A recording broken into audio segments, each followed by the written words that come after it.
안녕하십니까. 충격적인 단독 보도인데요.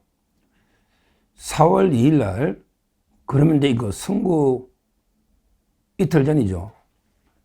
4월 2일 날 이제 이거 보수 원로라는 분들이 간접적으로 이제 이거 대통령께 하야 압박을 했다.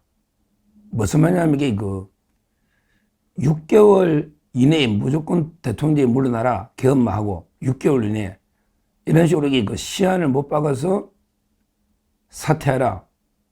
그래야만 그 탄핵은 기각이 되고, 안 그러면 그 탄핵이 인용될 수밖에 없다. 보수 원로라는 분들이 이런 식으로 대통령께 의견인 전달, 이거는 한마디로 그 협박이죠. 이렇게 했다는 거예요. 그러니까 이제 윤석열 대통령 입장에서는 그때까지 이제 이거 4대4나 최악의 경우 5대3으로 기각될 걸 확신했기 때문에 무슨 이게 이거 6개월 내에 하야라는 게 말이 되느냐 무시하고 있었는데, 결국은 이제 그 협박대로 8대0으로 인용된, 이러면 이게 그 판결이요, 상당히 거의 외부하고 커넥션해서 전부 실시간 유출되면서 외부하고 계속 협의, 재판관들하고 이런 게 있었다. 이렇게 볼 수밖에 없잖아요. 그래서 이제 제가 중점적으로 다양한 경로로 이제 취재를 해봤습니다. 그 라인이 누군가. 결국은 이제 김영두, 모경준 변호사 라인이 저는 개인적으로 가장 의심이 가는 의혹이 있는 이런 라인이고 수사가 필요할 정도다. 이렇게 봅니다. 김영두 재판관은 이제 다 아시죠? 키맨이다. 4대4, 5대3 할 때 김영두는 이제 대통령하고도 술자리도 많이 하고 상당히 친분이 있고요. 원래는 이제 김명수가 추천했지만 실제는 이제 윤 대통령이 임명한 김영두, 키맨이다. 이랬잖아요. 여가 오면 이게 4대4 아니면 5대3. 그러면 이제 김영두하고 실제 커넥션 내통이 돼서 사정을 훤히 알면서 내부 사정을 이렇게 대통령에게 그걸 가지고 압박을 한 이 라인은 이게 누구냐? 바로 이제 모경준 라인이다. 모경준 변호사는 인터넷 치면 나오지만 저 잘 아는 분이에요. 제가 사법연수원 97년에 들어갔는데 그때 사법연수원 교수였기 때문에 잘 아는 게 분입니다. 모경준, 유명한 법조인이에요.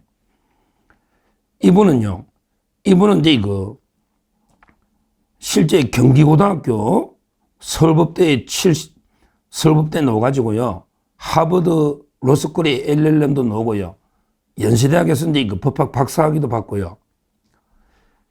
그리고 실제 이제 고려대학에서 이제 석자 교수도 하고요, 로스쿨. 서울대 졸업하고 또 연세대 박사에 고려대학교 석자 교수에 안 겪어본 게 없는 아주 유명한 법조계 변호사입니다. 본인도 오랫동안 판사를 했고요. 실제 김현장의 사회공헌위원회 위원장입니다. 김현장이 사회공헌위원회 위원장도 하고요. 실제는 한국경제인협회 윤리위원회 위원장도 합니다. 한국경제인협회라고 풍산그룹, 류진, 이게 정경련하고 또 대립된 거기에 윤리위원장도 하는, 하여튼 엄청난 사회활동을 많이 하는 모경준. 근데요, 이분이 대통령하고 엄청나게 친했고 영향을 미친 거예요. 솔직히 제가 이름을 다 말 안 해도 모경준이 추천하면요, 대통령이 100% 인사 추천하면 거의 다 받아줬습니다. 그 정도로 대통령과 신뢰가 두터웠던 이런 분이 모경준 변호사다. 근데 이번에 아마 탄핵과 관련해서 김영두하고 모경준은 왜 커넥션, 어떤 관계냐?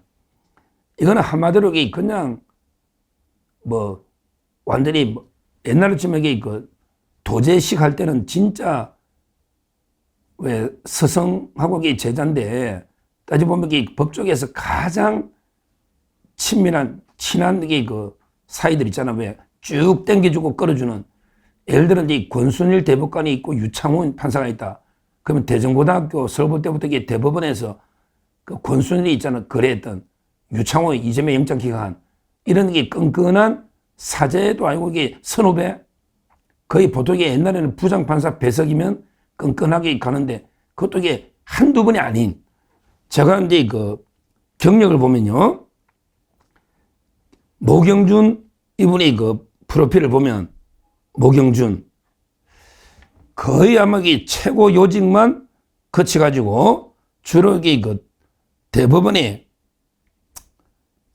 주로 있었습니다. 프로필이 주로 그래요. 대법원에 주로 근무를 했습니다.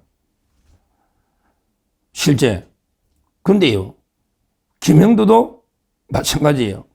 김형도도 이제 그 마찬가지입니다. 제가 모경준 이렇게 쭉 보니까요. 근무 경력을 보니까 전부 이게 그 대부분 이게 그 법원행정처에 주로 이제 그 엘리트로 쭉 근무를 했던 겁니다.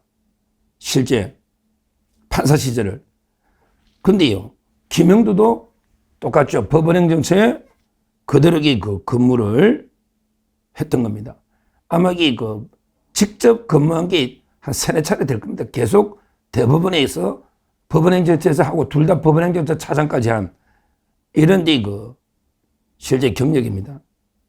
모경준하고 김형도는 정말 이게 그 한문과도 같은 오랜 이게 그 친분 쭉 법조계에서 법원행정처 최고 엘리트 조직에서 계속 그 위에서 부장할 때 평판사부터 쭉쭉 끌어주는 이런 그 사이였죠.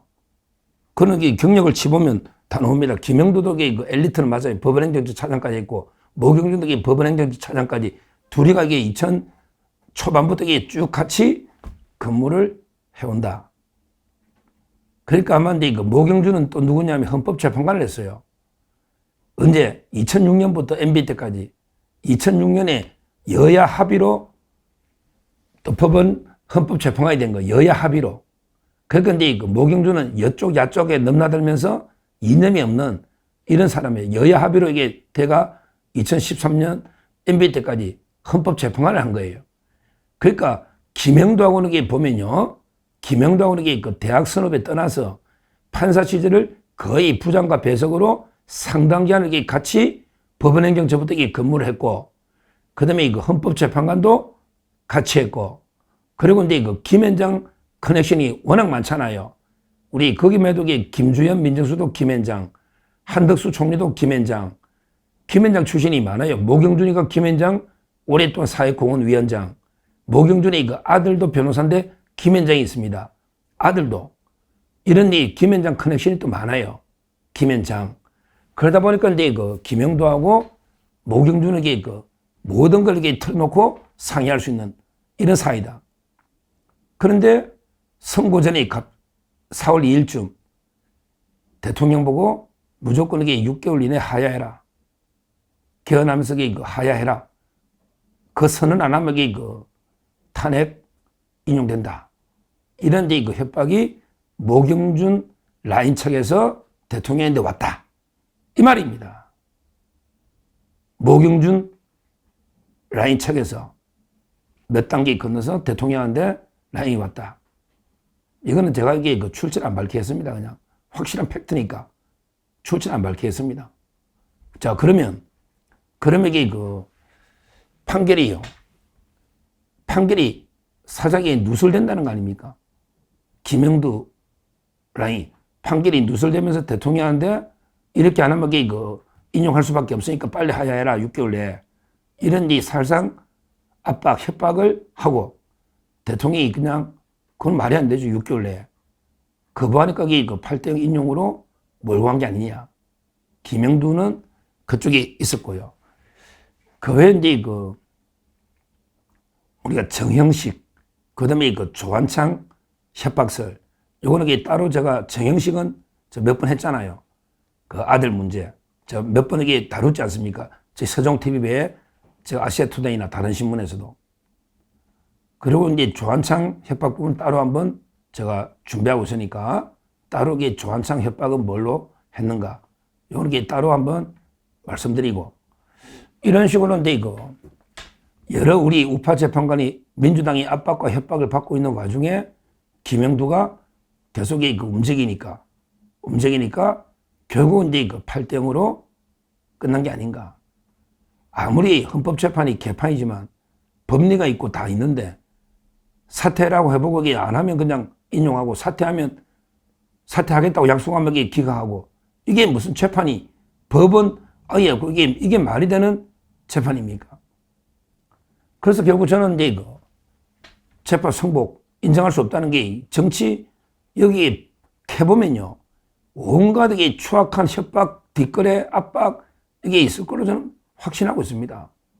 옛날에 이재명이가 자기 사건 그 경기도에서 할 때도 1심에 180억 로비설도 유동규 씨가 폭로했고 김만배 그 외에도 권순일 로비설부터 온갖 거래설이 있는데 그러면 그 민주당 쪽으로 제보들이 얼마나 갔겠습니까? 각 재판관들마다 그 약점이 없는 깨끗한 놈이 누가 있냐고요. 누가 있냐고. 제가 알기로 그 김복형 정도가 크게 협박당할 게 별로 없을 거고요. 근데 뭐 혼자니까. 나머지는 전부 추악한 게 많아요. 그러다 보니까 모든 엄청난 제보를 가지고 민주당으로 갔을 거고요. 민주당은 또 온갖 협박, 겁박을 했을 거고. 거기에 이제 김영두나 이쪽이 넘어와 버리니까 이런 황당한 8대0 뒷거래가 통과하겠습니까?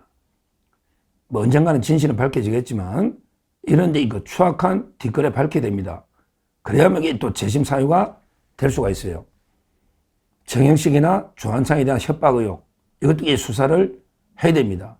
그리고 이제 판결문이 미리 누설됐다면 이거는 이제 완전히 경천동지할 엄청난 게 문제입니다.